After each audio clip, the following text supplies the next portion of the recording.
नमस्कार, मैं रोज। आज से हम लोग एक नई किताब को पढ़ना शुरू करने जा रहे हैं जिसे वॉचमैन नी ने लिखा था। बुक का नाम है बाहरी मनुष्यत्व का टूटना और आत्मा की मुक्ति। ये सारे संदेश वॉचमैन नी द्वारा सन 1948 और सन 1949 में कूलिंग में अपने सहकर्मियों को उनके प्रशिक्षण के दौरान दिए गए थे। बुक को पढ़ने से पहले मैं आप लोगों से रिक्वेस्ट करना चाहती हूँ कि अगर आप चैनल में नए हैं तो प्लीज इस चैनल को सब्सक्राइब जरूर करें। इस चैनल को और लोगों तक पहुंचाने में मुझे आप लोगों की हेल्प की जरूरत है। अध्याय 1, टूटने का महत्व। देर सवेरे परमेश्वर के एक सेवक को यह पता चलता है कि वह स्वयं उसके कार्य में सबसे बड़ी निराशा है। देर सवेरे यह पाता है कि उसका बाहरी मनुष्य उसके भीतरी मनुष्य से मेल नहीं खाता।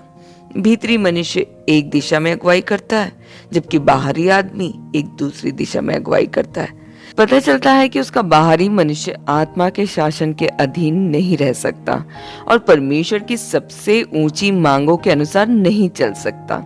उसे पता चलता है कि उसके कार्य में सबसे बड़ी बाधा उसका बाहरी मनुष्य है और कि उसका बाहरी मनुष्य उसे उसकी आत्मा के अभ्यास करने में निराश करता है। परमेश्वर का प्रत्येक सेवक अपनी आत्मा में परमेश्वर की उपस्थिति प्राप्त करने के लिए, परमेश्वर के वचन को अपनी आत्मा के द्वारा जानने के लिए, मनुष्यों की स्थिति को अपनी आत्मा से छूने के लिए, परमेश्वर के वचन को अपनी आत्मा के माध्यम से देने के लिए और दिव्य प्रकाशन को अपनी आत्मा से महसूस और ग्रहण करने के लिए अपनी आत्मा के अभ्यास करने में योग्य होना चाहिए। मगर बाहरी मनुष्य की निराशा उसके लिए अपनी आत्मा का प्रयोग करना असंभव बना देती है।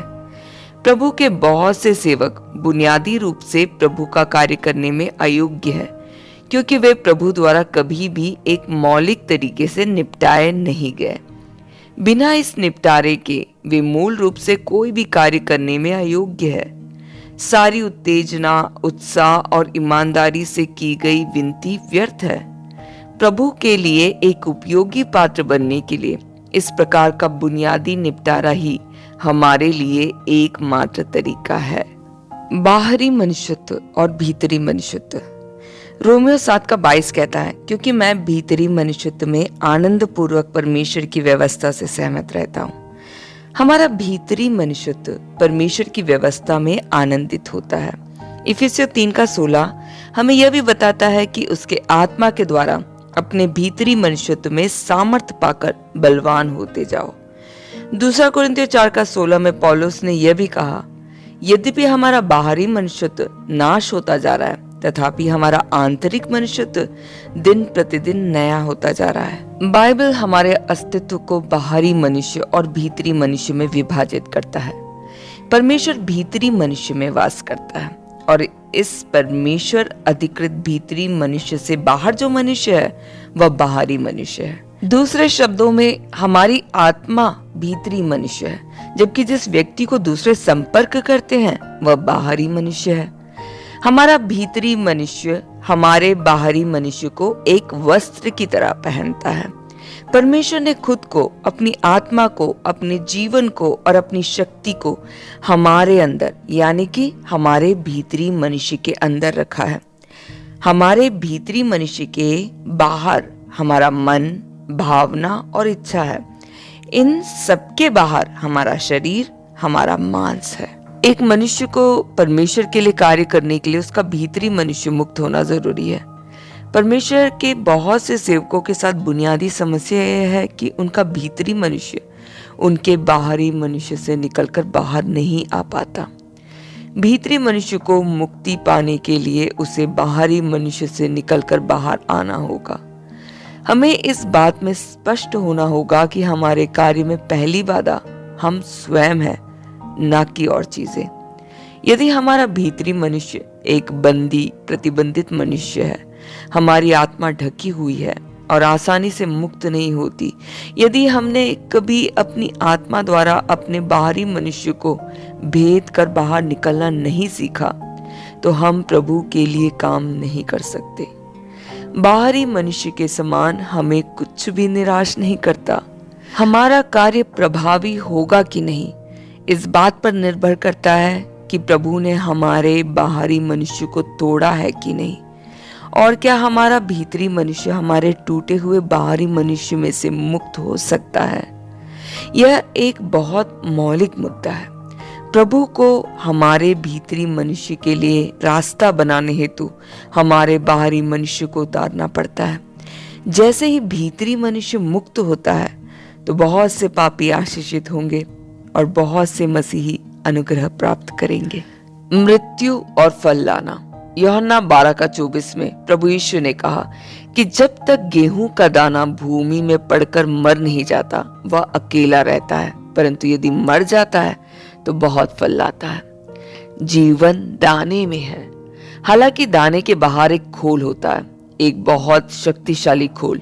जब तक वह खोल खुल नहीं जाता दाना उग नहीं सकता। जब तक गेहूं का दाना भूमि में पड़कर मर नहीं जाता। यह मृत्यु क्या है? यह पृथ्वी के तापमान और नमी की दाने पर क्रिया है, जिसके फलस्वरूप खोल टूटता है। जब खोल टूटता है दाना उगता है। इसलिए बात यह नहीं है कि दाने में जीवन है कि नहीं, वरन यह कि क्या बाहरी खोल टूटा है। अगला ही पद कहता है, जो अपने प्राण को प्रिय जानता है वह उसे खो देता है, और जो अपने प्राण को इस जगत में अप्रिय जानता है वह उसे अनंत जीवन तक बचाए रखेगा। प्रभु के अनुसार बाहरी खोल हमारा अपना जीवन है और भीतरी जीवन वह अनंत जीवन है जो प्रभु देते हैं। भीतरी जीवन के मुक्त होने के लिए बाहरी जीवन को नुकसान झेलना होगा। यदि वह जो बाहरी है टूटा नहीं है तो वह जो आंतरिक है मुक्त नहीं किया जा सकता। संसार के सब लोगों के बीच कुछ लोगों के अंदर प्रभु का जीवन होता है। उनके बीच में जिनके पास प्रभु का जीवन है, हम दो अलग प्रकार की स्थितियां पाते हैं। पहली के साथ जीवन बाध्य, घिरा हुआ और ताला बंद है। दूसरी के साथ प्रभु ने एक रास्ता खोला है और जीवन मुक्त किया जा सकता है। आज हमारे साथ समस्या यह नहीं है कि हमारे पास जीवन कैसे हो, वरन कि हम कैसे इस जीवन को अपने अंदर से बाहर बहने दे सकते हैं। जब हम यह कहते हैं कि प्रभु को हमें तोड़ना है तो यह एक अलंकार या एक सिद्धांत नहीं है।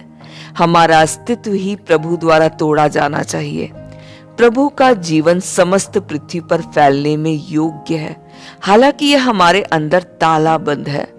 प्रभु कलीसिया को आशीष देने में योग्य है, फिर भी उसका जीवन हमारे अंदर कैद, निहित और अवरुद्ध है।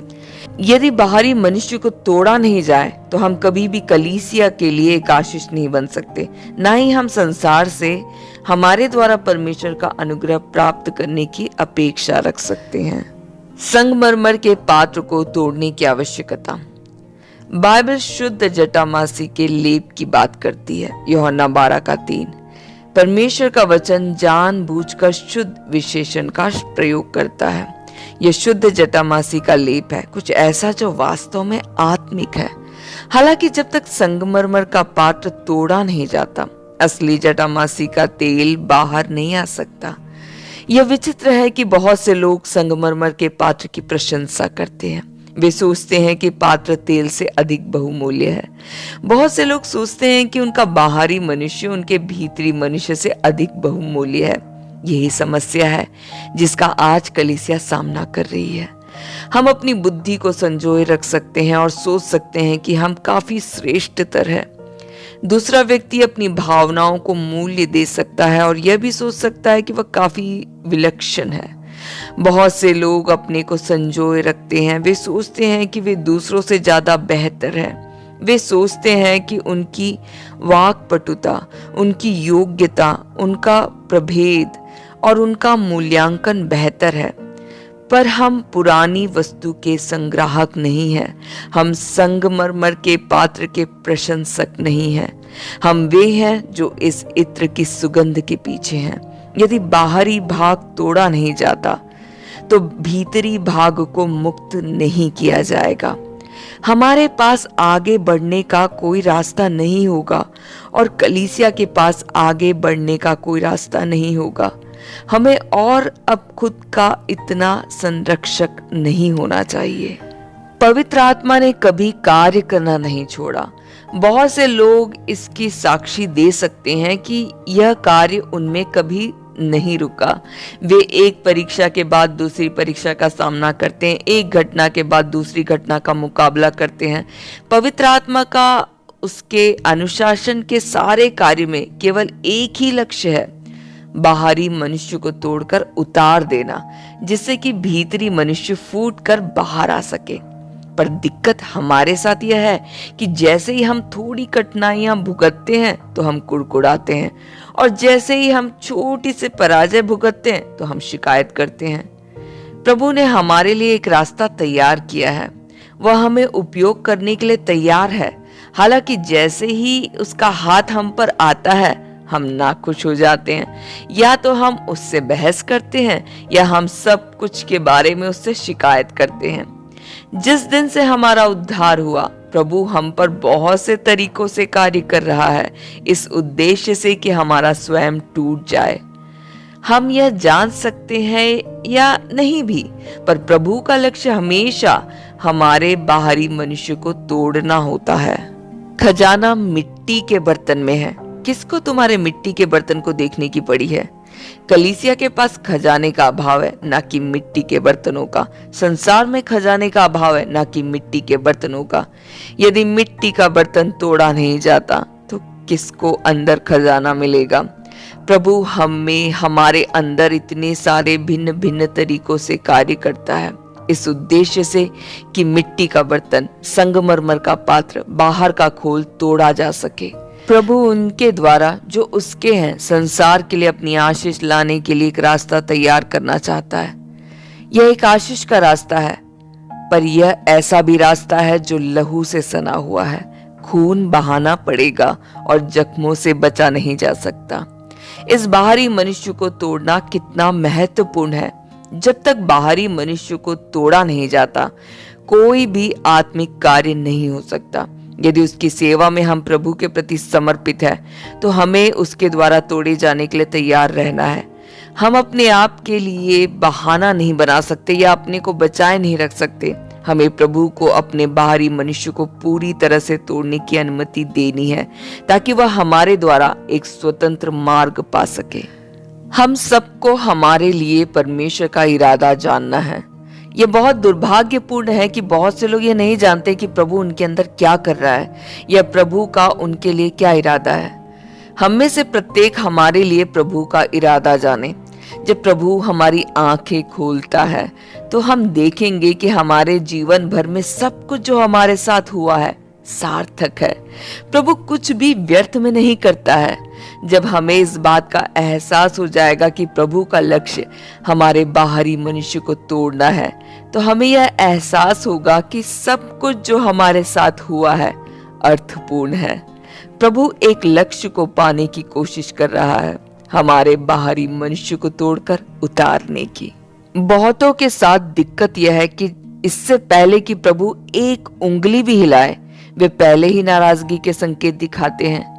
हमें यह एहसास करना चाहिए कि प्रभु की ओर से सारे अनुभव, परेशानियां और परीक्षाएं हमारे उच्चतम भले के लिए है। हम कुछ भी बेहतर नहीं मांग सकते, वे सर्वोत्तम है। यदि कोई प्रभु के पास जाता है और कहता है, प्रभु कृपया मुझे सबसे अच्छा चुनने दीजिए, मेरा मानना है कि प्रभु से कहेंगे, मैंने तुम्हें सर्वोत्तम दिया है। जिसका तुम प्रतिदिन सामना कर रहे हो वह तुम्हारे उच्चतम भले के लिए है। प्रभु ने हमारे लिए सब कुछ हमारे बाहरी मनुष्य को तोड़ने के उद्देश्य से संजोया है। हम अपनी आत्मा का पूरा उपयोग तभी कर सकते हैं जब हमारा बाहरी मनुष्य तोड़ा जाता है और हमारी आत्मा मुक्त की जाती है।